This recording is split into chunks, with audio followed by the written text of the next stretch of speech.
Hey guys, it's Mike, Narxoleptic Customs. Going to do an unboxing video tonight of my new toy. Basically, I traded some work on Project Nameless, which I'll put a link down to in the description.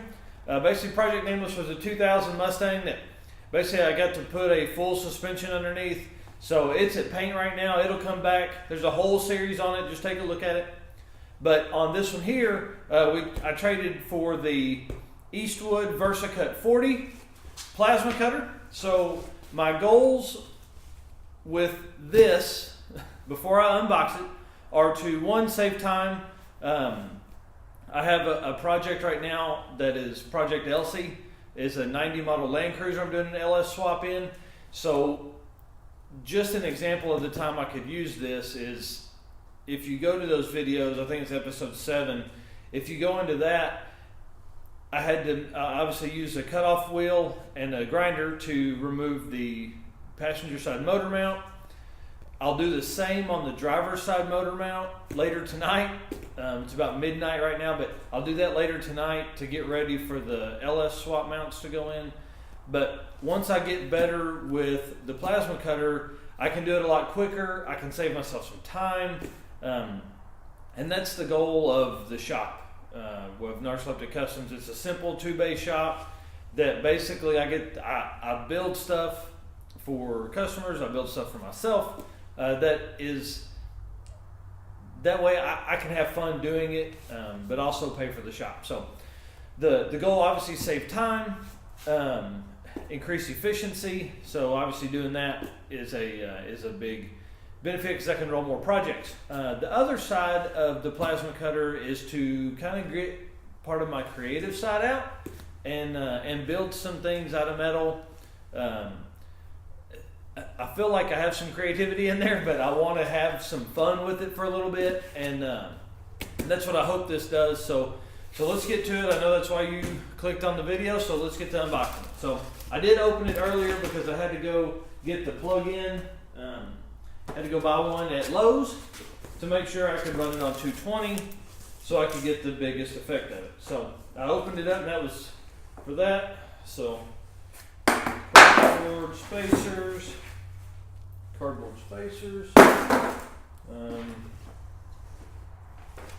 instruction manual, we'll put that right there because I'm sure I'll need it in a minute.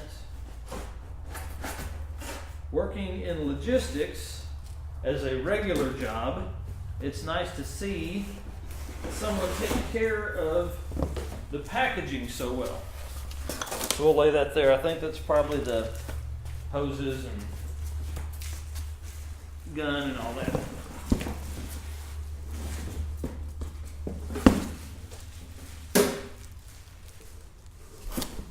Make sure there's nothing else in here. Yep. Put this down. So my next tool purchase will be a cart for plasma cutter that I can eventually put a welder on top of. So luckily I have good friends that let me borrow their welders when I need to build a mount or bracket or something like that.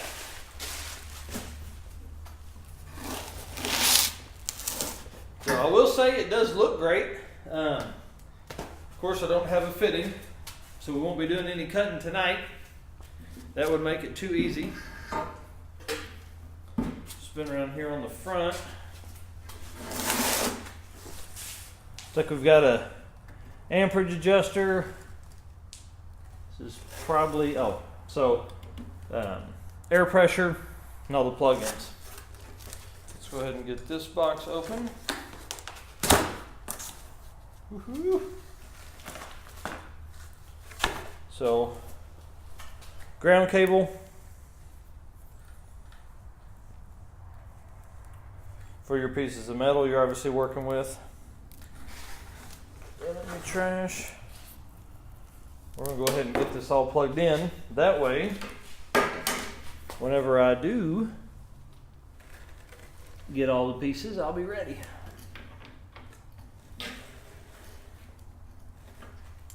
Alright, so the ground wire goes in.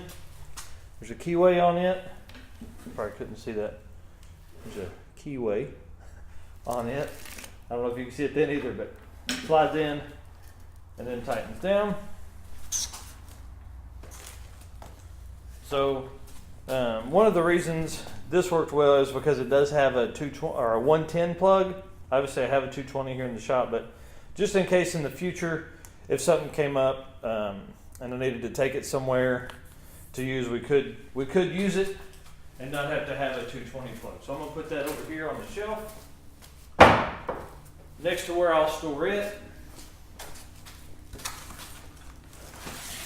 Here's the one you came for though.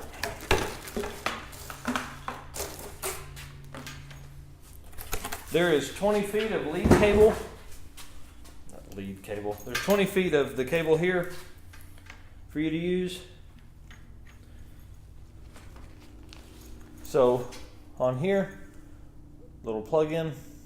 Maybe the camera will adjust. Slide right into the slot here, then tightens down. That's most likely ground because it's black. Let's see where this one goes. Yeah. Okay. So this will obviously go on the power. I'll come back in later and I'll zip tie some of this stuff together. I don't particularly like when they are just out and about.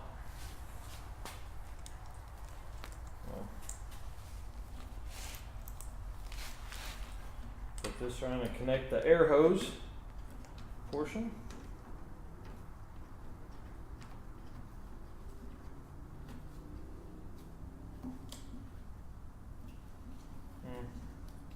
I'm going to go ahead and put some Teflon on that just to make sure I've got a good seal. Might not be a whole lot, but it'll help in every little aspect. I don't know if it's any better, but I used the gray Mega tape. Just seems to be a little thicker. Or well, not seems to, it is a little thicker. So I'll loop this on here. I'll go ahead and slide it forward.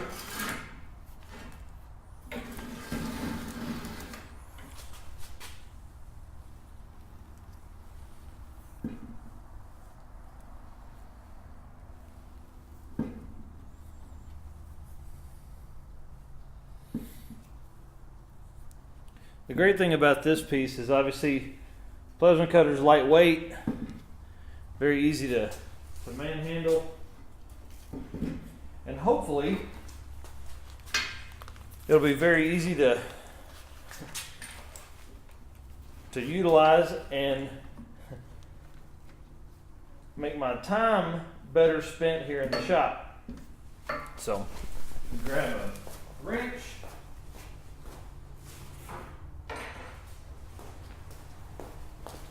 So I can get this tightened up.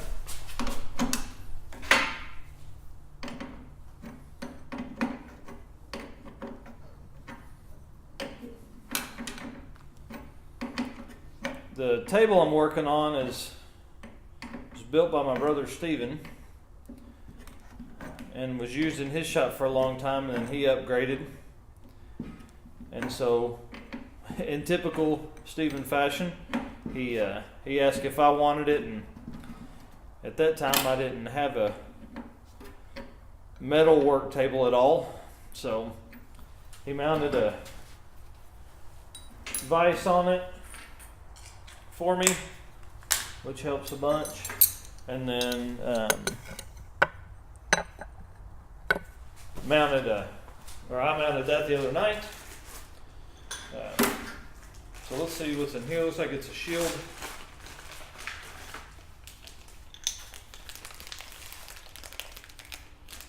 So I'll have to get the instructions out here in a minute and get to looking at that stuff.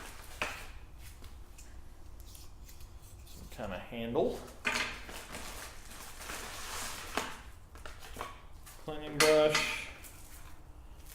A shield. Little piece of plastic. It goes in this way? I don't know. It's smarter than I am. Oh. It's for this handle here. That's pretty funny.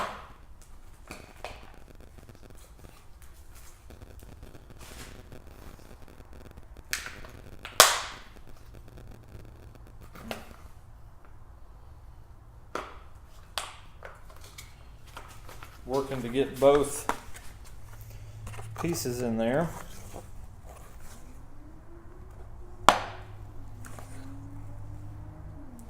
Well, that's not going to work, and it's going to.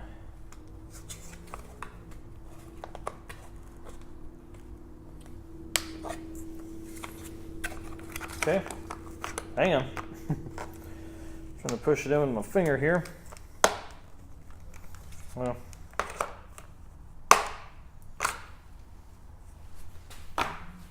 Give me a screwdriver, bend that out just a little bit.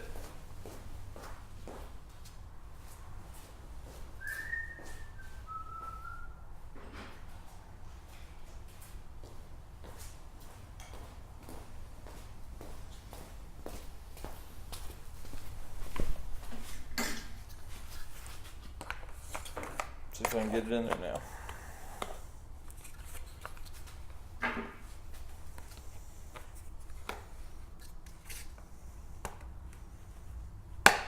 Hey, there we go.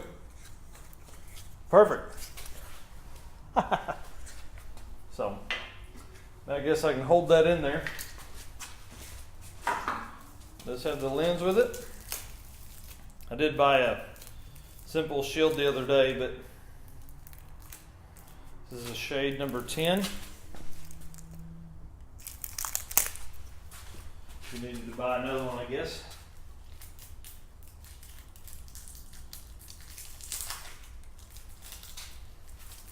Go ahead and get it out and get it stuck in here so I don't forget it later.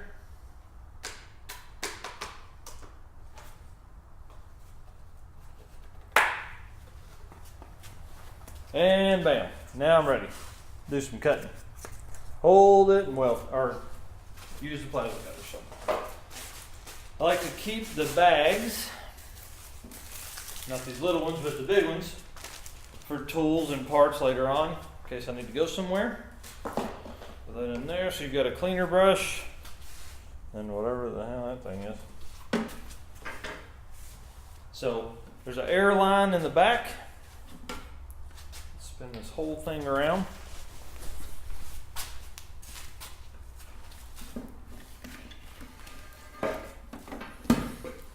So, of course, while I was at the store today, I didn't get a piece for that, but I didn't know because I didn't read enough of the instructions. I basically was looking for the plug-in that I was going to need. And you know how that goes, dudes, and not looking for that stuff, you know how we typically handle things. And there's even a required items line in here.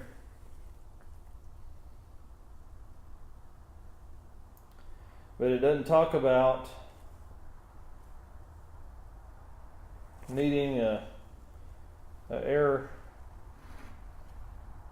fitting.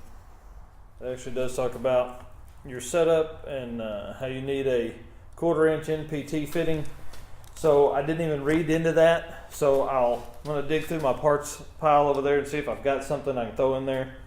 That way it makes it easier so I can go ahead and try and use it tonight. So anyways, I think that's probably it for this right now. I am going to try and find a fitting if I can. Then I'm going to hook it up and see if I can cut some metal. The metal I did buy to mess with is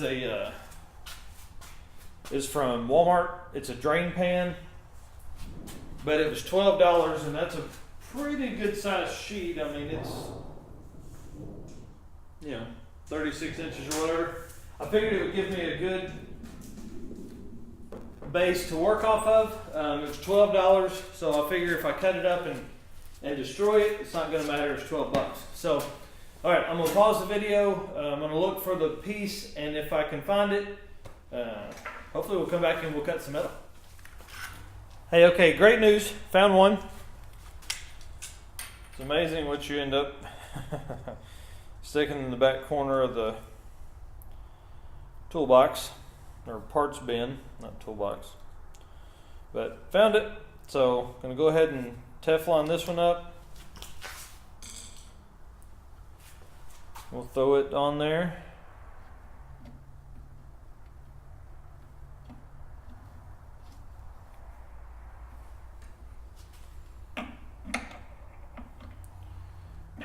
Get it tight, and then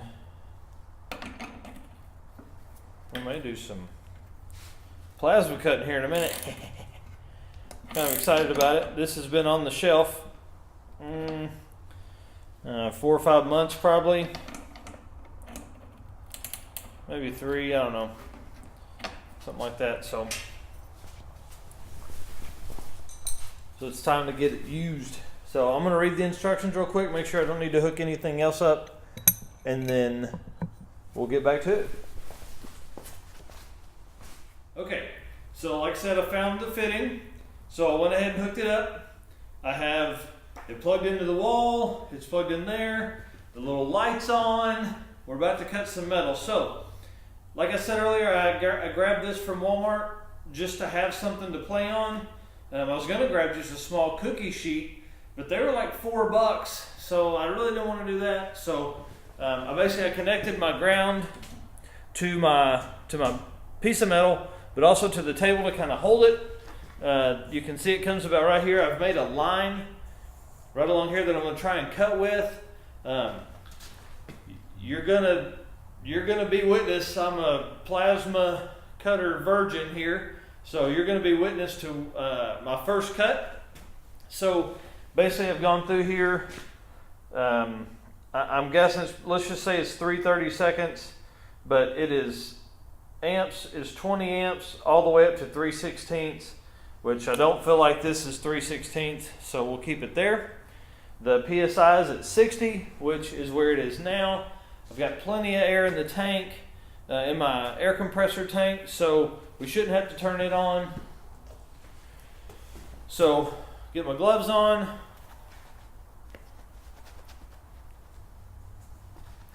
Turn this on, let it get started.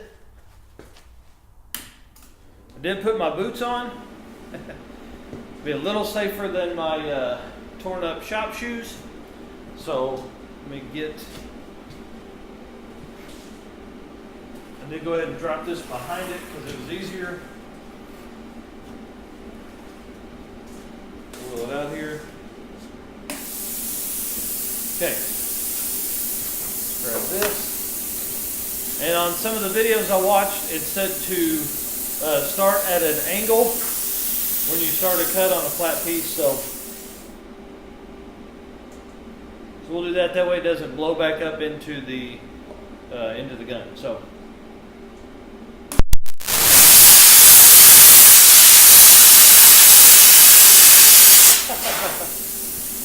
I just thought of something. Probably not good to come over the top of your plasma cutter wires and hoses. So let's turn that off, and I'll bring the camera around and show you my first cut.